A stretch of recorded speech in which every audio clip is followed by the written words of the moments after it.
Mock test attend ചെയ്യുക, നമ്മളെ weak point recognise ചെയ്യുക. ഞാനൊരു കാര്യം ചോദിക്കട്ടെ, ഈ ഇപ്പോൾ നമ്മളെ കുട്ടികളൊക്കെ പഠിക്കുമ്പോൾ ഒരു സാർ എനിക്കിപ്പോൾ 400 ഉള്ളൂ എന്ന് പറഞ്ഞിട്ട് കുട്ടികൾ സങ്കടപ്പെടുന്നുണ്ട്. അപ്പോൾ അതുപോലെയൊക്കെ സങ്കടപ്പെട്ടിട്ടുണ്ട് ശരിക്കും. അപ്പോൾ ബേസിക്കലി വെച്ചാൽ മൾട്ടിപ്പിൾ സോഴ്സ് യൂസ് ചെയ്യുന്നത് ഒരു മണ്ടത്തരമായിരിക്കും. പ്രത്യേകിച്ച് ഈ ലാസ്റ്റ് സോഴ്സിലേക്കൊക്കെ നമ്മളെ ലാസ്റ്റിൽ ഇപ്പോൾ നമ്മളെ റിപ്പീറ്റേഴ്സ് ബാക്കി ആൾക്കാർ അല്ലെങ്കിൽ എല്ലാ കുട്ടികളും ഇപ്പോൾ എക്സാം എഴുതാൻ വേണ്ടി പോവാം. ഈ വീഡിയോ റിലീസ് ചെയ്യുമ്പോൾ തന്നെ ചിലപ്പോൾ 2 ആഴ്ചയൊക്കെ ബാക്കി ഉണ്ടാവുള്ളൂ. അവരോട് എന്താ പറയാനുണ്ടാവുക? അവർക്ക് അവരുടെ നിൻ്റെ ഒരു കൺസെപ്റ്റിൽ അവരുടെ ഇപ്പോഴത്തെ ഫീലിംഗ് എന്തായിരിക്കും?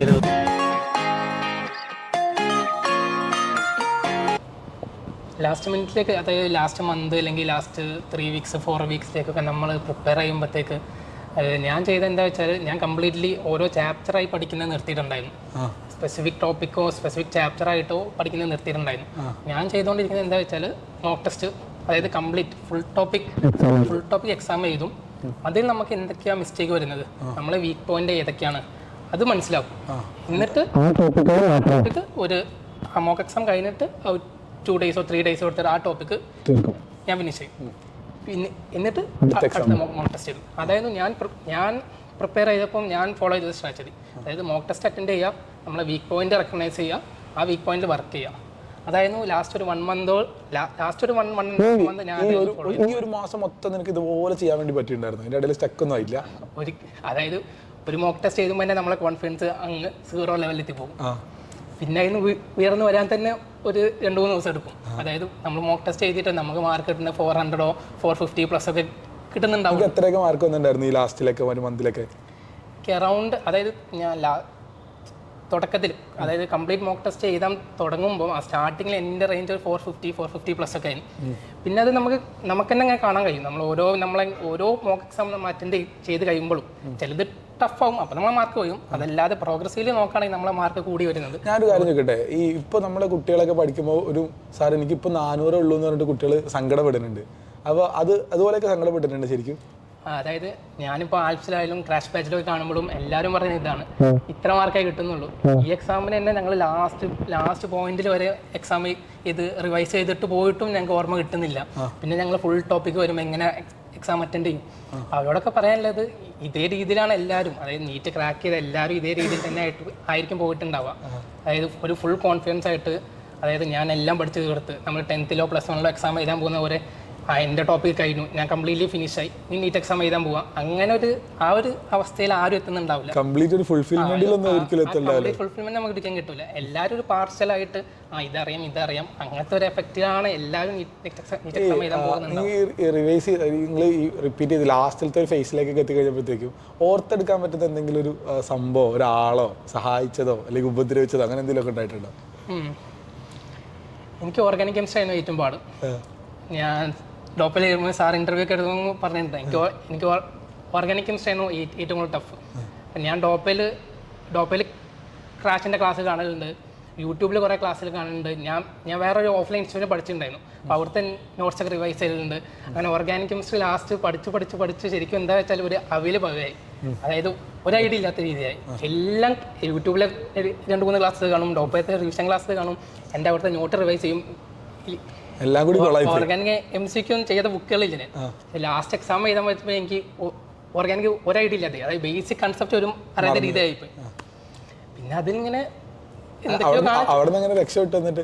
പറ്റുന്ന നമ്മൾ പണ്ട് ചെയ്ത നോട്ടൊക്കെ റിവൈസ് ചെയ്ത് പതിയെ ഒരു സോഴ്സിലേക്ക് മാത്രം ഇങ്ങനെ ചുരുങ്ങി വന്ന് അങ്ങനെ മൾട്ടിപ്പിൾ സോഴ്സ് യൂസ് ചെയ്യുന്ന ഒരു മണ്ടത്തരമായിരിക്കും. പ്രത്യേകിച്ച് ഈ ലാസ്റ്റ് സോഴ്സിലേക്കൊക്കെ നമ്മളെ ടഫിലെ പാർട്ടിലേക്ക് നമ്മൾ വേറെ സോഴ്സിലേയും കൂടി ചാടി പോകാനുള്ള ടെൻഡൻസി നമുക്ക് വരും. നമ്മൾ പഠിച്ച ഇൻസ്റ്റിറ്റ്യൂഷനിൽ കുറച്ച് മോശമാണ്, വേറെ ഒരു സ്ഥലത്തും കൂടി പോയി നോക്കാം, വേറെ യൂട്യൂബിലത്തെ ക്ലാസ് കണ്ടു നോക്കാം, വേറെ പുതിയൊരു ബുക്ക് ക്വസ്റ്റ്യൻ ചെയ്ത് നോക്കാം, അങ്ങനത്തെ ഒരു ടെൻഡൻസി നമുക്ക് വരുന്ന ടൈമായിരിക്കും ഇത്. അപ്പോൾ അത് ഒഴിവാക്കുക. നമ്മൾ എന്താണോ പഠിച്ചു വന്നത്, നമ്മൾ എന്താണോ റിവൈസ് ചെയ്ത് വന്നത് അത് മാത്രം ഫോളോ ചെയ്യുക. നമ്മൾ ചെയ്ത ക്വസ്റ്റ്യൻസിലെ ബുക്ക് മാത്രം ഫോളോ ചെയ്ത് പോവുക. സെയിം ടൂള് മാത്രം യൂസ് ചെയ്തിട്ട് മുന്നോട്ട് പോകാന്നുള്ള അല്ലേ? ശരി.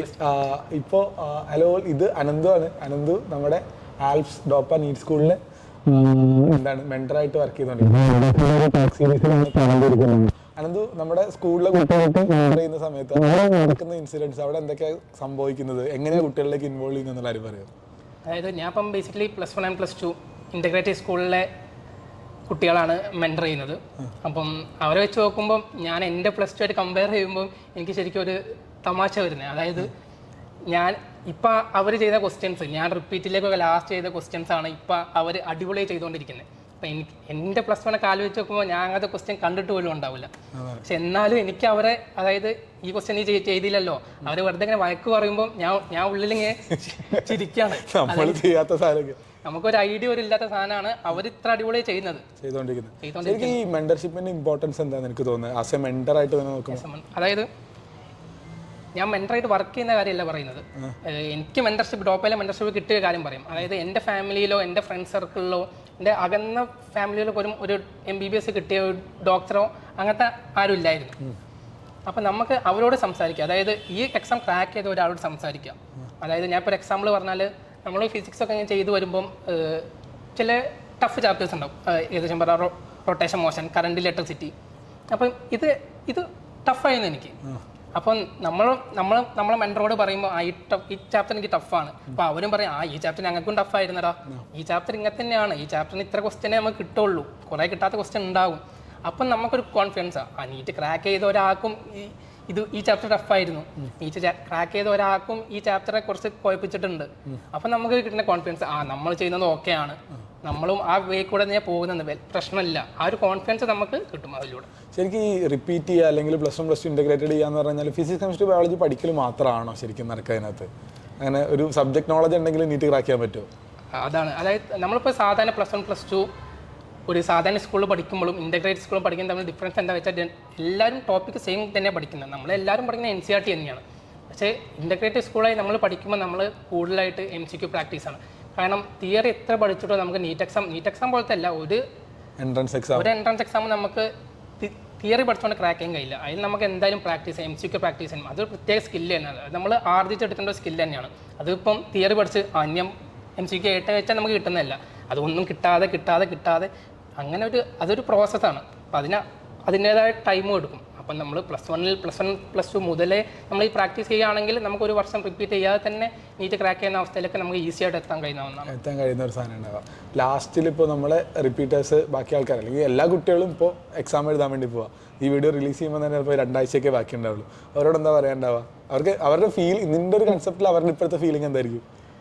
ഫീൽ എന്താ വെച്ചാൽ എല്ലാവരും ടെൻഷനിലായിരിക്കും. ആദ്യം നിങ്ങൾ അത് മനസ്സിലാക്കുക. അതായത് നിങ്ങളിപ്പം +2ൻ്റെ കൂടെ എക്സാം എഴുതാൻ പോകുന്നതായിരിക്കും. അപ്പം ഞാൻ +2ൻ്റെ കൂടെ എക്സാം എഴുതാൻ വിചാരിക്കുന്നത് എന്താ വെച്ചാൽ എനിക്കൊന്നും കിട്ടില്ല. കാരണം റിപ്പീറ്റും 2 കൊല്ലം ഇതിനായിട്ട് പ്രിപ്പയർ ചെയ്യുന്ന ആൾക്കാരുണ്ട്. അവരൊക്കെ ഇത്രയും പഠിച്ചതല്ലേ, പിന്നെ നമുക്കൊരു ചാൻസ് ഉണ്ടാവും അവിടെ. പക്ഷെ അതങ്ങനെയല്ല ഒരിക്കലും. അതായത് എല്ലാവരും ഏകദേശം ഒരേ ലെവലിലേക്കും. നിങ്ങൾ റിപ്പീറ്റ് ചെയ്താലും റിപ്പീറ്റ് ചെയ്താലും നിങ്ങൾക്ക് ആ ടെൻഷനൊക്കെ എന്തായാലും ഉണ്ടാവും. അതായത് റിപ്പീറ്റ് ചെയ്തിട്ട് നമ്മളെ ടെൻഷൻ കുറയാൻ പോകുന്നില്ല, നമ്മുടെ ടെൻഷൻ എന്തായാലും കൂടുള്ളൂ. അപ്പം മനസ്സിലാക്കേണ്ടത് വെച്ചാൽ എല്ലാവരും ടെൻഷനിലാണ്. നിങ്ങളെ മാനസികാവസ്ഥ മാത്രമല്ല അത്, എല്ലാവരും പേടിച്ചിട്ട് തന്നെയാണ് നിൽക്കുന്നത്. അതാദ്യം മനസ്സിലാക്കുക. അല്ല എനിക്ക് മാത്രമല്ല പേടിയും മനസ്സിലാക്കുക. നീറ്റ് എക്സാം എഴുതാൻ പോകുന്ന എല്ലാവരും പേടിച്ചിട്ടും ടെൻഷനോടെ ആയിരിക്കും എക്സാം അറ്റൻഡ് ചെയ്യുന്നുണ്ടാവാം. അത് മനസ്സിലാക്കുക. പിന്നെന്താ വെച്ചാൽ ഈ ലാസ്റ്റ് ടൈമിൽ മോക്ക് ടെസ്റ്റ് ചെയ്താൽ നിങ്ങളെ വീക്ക് പോയിന്റ് മനസ്സിലാക്കുക, അതിൽ മേക്കപ്പ് ചെയ്യാം. ഇപ്പോൾ ഈ മോക്ക് ടെസ്റ്റ് എഴുതിയിട്ട് മാർക്ക് കുറഞ്ഞു പോയാലോ? മാർക്ക് എന്തായാലും കുറയും. അത് എക്സ്പെക്റ്റഡ് ആണ്. നമ്മൾ എക്സാം എഴുതുമ്പോൾ തന്നെ നമ്മൾ തീരുമാനിക്കണം, അല്ലെ മനസ്സിലാക്കണം അല്ലേ? ശരിക്കും മോക്ക് ടെസ്റ്റ് പറഞ്ഞാൽ നമ്മൾ ശരിക്കും മോക്ക് ടെസ്റ്റ് എന്താ വെച്ചാൽ നമ്മളെ മാർക്ക്, നമുക്ക് നീറ്റ് എക്സാം എത്ര മാർക്ക് കിട്ടും എന്ന് അറിയാൻ വേണ്ടിയുള്ള ഒരു ടെസ്റ്റ് ആയിട്ടാണ് പലരും വിചാരിക്കുന്നത്. പക്ഷെ അതങ്ങനെ ഇല്ല. ശരിക്കും മോക്ക് ടെസ്റ്റ് പറഞ്ഞ ഒരു റിവിഷൻ ടൂളാണ്. നമുക്ക് ഏതാണോ വീക്ക് പോയിന്റ് അത് പറഞ്ഞു തരാനുള്ള ഒരു ടൂളായിട്ട് മാത്രം നമ്മൾ മോക്ക് ടെസ്റ്റിനെ കണ്ടാൽ മതി. അല്ലാതെ നീറ്റ് എക്സാമിന് നമുക്ക് എത്ര മാർക്ക് കിട്ടുന്നോ അതറിയാൻ വേണ്ടിയുള്ള ഒരു എക്സാം ആയിട്ട് ആ ഒരു മോക്ക് ടെസ്റ്റിനെ കാണാതിരിക്കാൻ മതി. നമ്മളെ വീക്ക് പോയിന്റ് ഏതാണ്, നമ്മൾ ഏതിലാണ് കൂടുതൽ ശ്രദ്ധ കൊടുക്കേണ്ടതെന്ന് മനസ്സിലാക്കേണ്ട ഒരു ടൂളായിട്ട് നമ്മൾ മോക്ക് ടെസ്റ്റിന് എടുത്താൽ മതി. സോ അങ്ങനെ എഴുതി കഴിഞ്ഞാൽ നമുക്ക് എന്തായാലും സെറ്റ് ആകുന്നുണ്ടാവും അല്ലേ? സോ എല്ലാവർക്കും ഓൾ ദി ബെസ്റ്റ്. നമുക്ക് എന്ത് ചെയ്യാൻ വേണ്ടി പറ്റും? ഡോപ്പയിൽ വന്നു കഴിഞ്ഞാൽ ഇത് അനന്തുവിനെ പോലെ ബാക്കി ആൾക്കാരെ പോലെയൊക്കെ നമ്മുടെ സീരീസിൽ എല്ലാവരും നമ്മൾ പരിചയപ്പെടുത്തും. അടിപൊളിയായിട്ടുള്ള മെൻറ്റേഴ്സിൻ്റെ കൂടെ നമുക്ക് പഠിച്ചെടുക്കാൻ വേണ്ടി പറ്റും. So all the very best. നമുക്ക് അടുത്ത വീഡിയോ കാണാം. ബൈ. ഡോക്ടർ ആവാൻ പഠിക്കാം ഡോക്ടേഴ്സിനൊപ്പം.